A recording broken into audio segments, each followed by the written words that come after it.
तो आप किसी कोर्स लिया था क्या ओपन इंग्लिश के या फिर जो कम्युनिकेशन के लिए? इंग्लिश का? हाँ सर। इंग्लिश की बात कर रहे हो? हाँ सर। नहीं, मेरा इंग्लिश बहुत दिन से, मेरा बचपन से ही मेरा इंग्लिश ठीक ठाक था। जो तो जो इंटरव्यू में होता है तो अच्छा अच्छा वर्ड बोलते हैं तो इंग्लिश टू इंग्लिश, तो उसके लिए कैसे प्रिपेयर करते? उसके लिए कैसे प्रिपेयर कर रहा हूँ? उसके लिए ऐसे प्रिपेयर कर रहा हूँ। ये मेरा कल का पेपर है, हाँ। देख रहे हो ना? हाँ। मैं दोनों पेपर पढ़ता हूँ, इंग्लिश मीडियम का भी पेपर पढ़ता हूँ और हिंदी वाला भी पेपर पढ़ता हूँ। दोनों, ये भी कल का पेपर है, ये भी कल का पेपर है। आज वाला पेपर शायद आज होगा, नीचे हम जाना पड़ेगा, है ना? हाँ, तो काम तो करना पड़ेगा। हाँ। हाँ, काम करना पड़ेगा। मुझे एक्चुअली हिंदी कविता सब पढ़ना अच्छा लगता है, इसलिए हिंदी मैंने सेलेक्ट किया, समझा? हिंदी मैंने सेलेक्ट किया, हिंदी पढ़ना अच्छा लग रहा था। और बहुत सारा चीज ऐसा था कि इंग्लिश में हकीकत जो है, कुछ कुछ चीज जो है मैं समझ नहीं पाता था। उस समय मुझे कोई बताने वाला भी नहीं था, नहीं समझ पा रहा था ना कोई बताने वाला था। एक साल मेरा किसी तरीका से तैयारी में भी चला गया, तैयारी में चला गया। फिर बाद में समझ में आया कि इंग्लिश मीडियम वाला का सिलेक्शन तो ज्यादा हो रहा है, तो मुझे स्विच करना चाहिए। फिर मैंने सोचा कि यदि मैं अब स्विच करता हूँ तो इतना दिन का मेहनत मेरा उतना काम नहीं आएगा। उसको बचाने के लिए मैं हिंदी मीडियम में ही रह गया, और मुझे हिंदी मीडियम में ही करना है। तो मुझे हिंदी मीडियम में ही करना है। ऐसा नहीं है कि मैं इंग्लिश मीडियम नहीं समझता हूँ, मैं समझता हूँ। लेकिन इंग्लिश मीडियम में थॉट को रिप्रेजेंट नहीं कर पाता हूँ स्पीड में। हालांकि मुझे ट्रेनिंग मिला होता, यदि मैं कोई कोर्स लिया होता तो मैं इंग्लिश मीडियम में भी कर सकता था। और मुझे एक ही चीज लगता है कि कोई आदमी ही न करता है। इंग्लिश क्या है? एक लैंग्वेज है। इंग्लिश एक लैंग्वेज है, इसे सीखा जा सकता है। और मैं अभी भी इंग्लिश पढ़ता हूँ, ग्रामेटिकल ग्रामर को मैं पढ़ता हूँ, ग्रामेटिकल चीज को मैं देखता हूँ। समझ रहे हो ना? मैं इंग्लिश पे भी काम कर रहा हूँ। जितना मेरा हिंदी ठीक ठाक है, लगभग लगभग उतना ही मेरा इंग्लिश भी ठीक ठाक है। मैं उतना भी नहीं ठीक ठाक है, मेरे काम के लायक का इंग्लिश है। हाँ, तुम यदि कुछ लिख करके भेजोगे, मैं उतना मेरे पास नॉलेज है कि मैं समझ लूंगा। ठीक है? हो सकता है कि मैं इंग्लिश में तुमको डिलीवर ना कर पाऊँ, ये एक अलग मसला है। लेकिन अंडरस्टैंडिंग की बात आएगी तो मैं सब कुछ समझ जाऊंगा। सर सर आपका डेली रूटीन कैसा रहता है? मेरा डेली रूटीन ये रहता है, मेरा सोने का रूटीन फिक्स नहीं है। कितने टाइम? मेरा सोने का रूटीन फिक्स नहीं है, मैं कब सोऊंगा मुझे नहीं पता है। मुझे भी नहीं पता मैं कब सोऊंगा। हाँ, मेरे को आप थोड़ा गाइड करेंगे तो कैसा आपका रूटीन रहेगा, क्योंकि आपके एक्सपीरियंस है ना, तो अब आप अच्छे से बोल सकते हैं कि कितने डेली रूटीन कैसे रहना चाहिए। मैं एक गजल गुनगुनाता हूँ तो समझ लेना। जग उठे तो चल दिए, थक गए तो सो लिए। ऐसा करना पड़ेगा कैसा?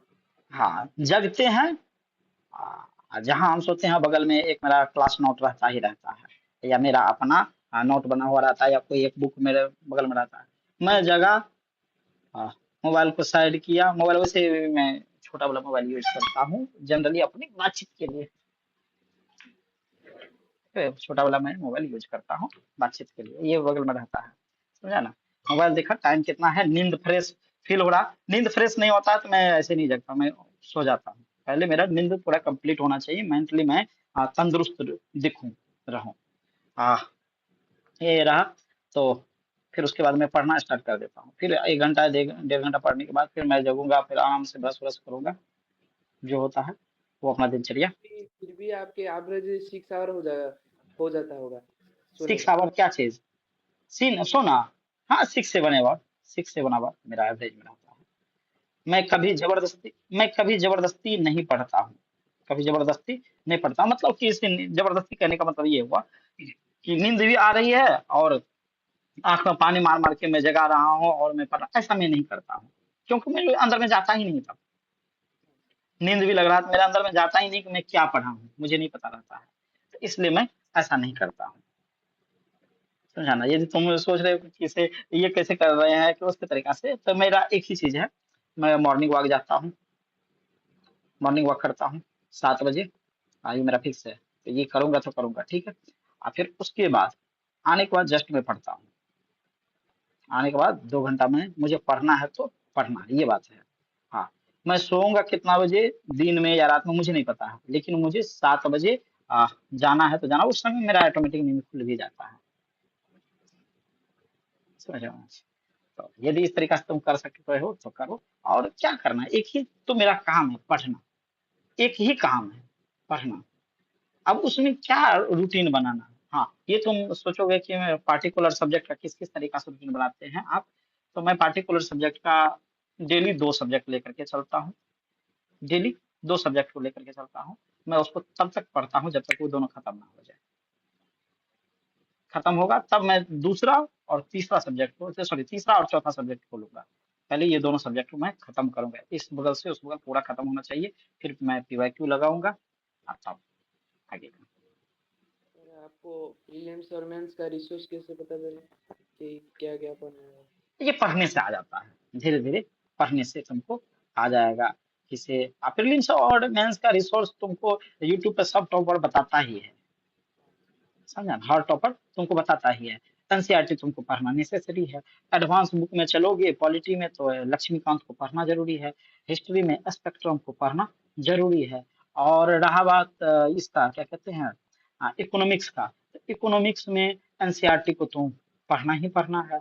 उसके बाद किसी टीचर का एक मटेरियल ले लो, क्लास नोट ले लो, उसको तुम बार बार पढ़ो, उससे तुम्हारा बहुत सारा फंडा क्लियर हो जाएगा।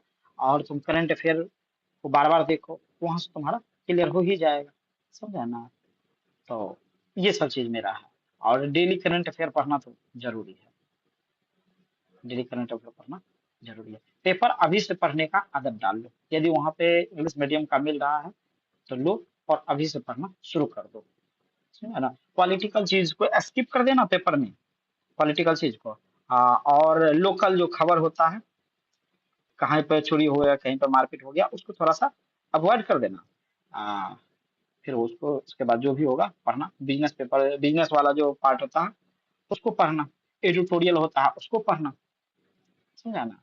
1 घंटा, 1.5 घंटा, 2 घंटा, अभी से तुम 2-2 घंटा देने की जरूरत नहीं है। 1 घंटा, तुम 1 घंटा देते जाओ, तुम्हारा धीरे धीरे क्लियर हो जाएगा। जैसे जैसे तुम पढ़ोगे तुम्हारा अंडरस्टैंडिंग ऑटोमेटिक बढ़ जाएगा। तब तुमको पेपर में भी पता चलेगा कि मुझे क्या पढ़ना है और क्या छोड़ना है। समझ लो ना? हम्म। और कोई चीज? हम्म। अच्छा, ये वीडियो तुम्हारा जाएगा यूट्यूब पे डाल दे, कोई दिक्कत नहीं ना? कोई दिक्कत नहीं। हाँ, क्योंकि हम लोग जब बात कर रहे हैं तो ये अपने क्योंकि भी सर आपको क्या, आपके टाइम इतने बहुत ज़्यादा वैल्यूएबल है, तो आप जिस आप इतनी टाइम निकल के हमको बता रही है, तो मैं जो बोलूँगा और आप जिस आंसर ने दिया उसको और कोई दोबारा भी बोल सकता है, तो आपको फिर दोबारा टाइम वेस्ट करके बोलना पड़ेगा। तो क्या करेंगे, अपलोड कर दोगे तो बहुत अच्छा होगा। अच्छा, हम दोनों आदमी का ये जो तुमको जो यूपीएससी से रिलेटेड पूछना था, हम लोगों के बीच में जो कन्वर्सेशन हुआ है, उस कन्वर्सेशन के बारे में तुम क्या कहोगे? यदि कोई मेरे इस वीडियो को यूट्यूब पर देख रहा है तो उसके लिए तुम्हारा क्या संदेश रहेगा, तुम बता दो थोड़ा सा। पहले बात तो है आपके वीडियो में, मैंने जो देखा, तो दूसरों के वीडियो में वो उतनी क्वालिटी नहीं आ पाता है जितने सर आप जिस मैंने सर मैंने सच बोलूँ तो मैं बहुत सारे इंटरव्यू टॉपर्स तक देखा है, लेकिन आप जो एक्चुअल जो बच्चों को बताना चाहिए वही बताया है। जैसे कि कौन से रिसर्च पढ़ना है, प्रीलिम्स में पहले तो आप सिलेबस बता दिए, जो प्रीलिम्स और मेंस के कितने कितने मार्क है, और उसके बाद क्या क्या पढ़ना है, कैसे पढ़ना है, क्या छोड़ना है। वो जो किसी के साथ सर सच में आप कल सर कोर्स भेजते हैं और चले जाते हैं, लेकिन कोई एक्चुअल में नहीं बताता है कि क्या करना है क्या है नहीं। तो जो मेरा पहला जो मेरा वीडियो को, जो मेरे वीडियो को पहली बार देख रहा है, उसके लिए तुम्हारा क्या संदेश है, उसको तुम क्या कहना चाहोगे? सर मैंने कहना चाहूंगी कि उस उसने आपके सारी वीडियो को देखना चाहिए, क्योंकि आपके वीडियो में उतनी ताकत तो है, क्यों उतनी ताकत नहीं होता तो मैं आपके साथ इतनी देर क्यों बात करता। मेरे अभी भी तो कोई हम लोगों का बातचीत लगभग लगभग 1 घंटा प्लस होने वाला है। हाँ सर। हाँ, 1 घंटा हाँ प्लस हो सर। चुका है। आ, आपके वीडियो में और आप में कुछ तो है, या कुछ तो है, इसलिए आप इतने समय बात कर रही है, वरना हम तो छोड़ के चले जाते। ठीक है, तो अब हम वीडियो को यहीं पे करेंगे खत्म, समझा ना। और ये चीज चला जाएगा यूट्यूब पे। मैं यही कहूंगा कि जो मेरे यूट्यूब चैनल पे पहली बार आए हैं, इसको लाइक सब्सक्राइब और शेयर जरूर कर लीजिए।